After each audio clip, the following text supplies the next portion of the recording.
Die Holz-Star KGZ 305 EI. Die mobile Kapp- und Gärungssäge für präzise Schnitte, vielseitige Anwendungen und professionelle Ergebnisse.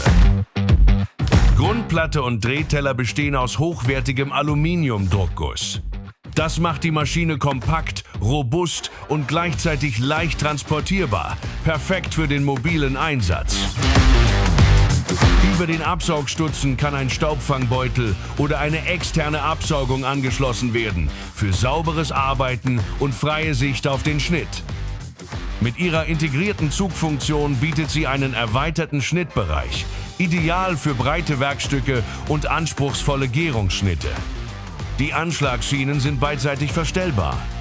Seitlich ausziehbare Auflagehilfen unterstützen auch längere Werkstücke zuverlässig. Für sicheren Halt sorgen die serienmäßig mitgelieferte Schraubzwinge zur festen Arretierung des Werkstücks.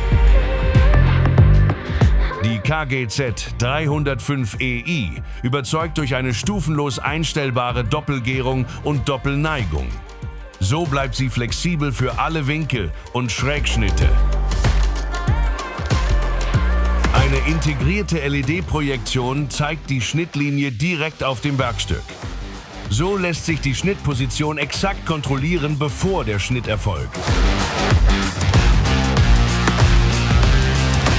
Die Holz-Star KGZ 305 EI. Präzision, Mobilität und Vielseitigkeit vereint in einer Maschine.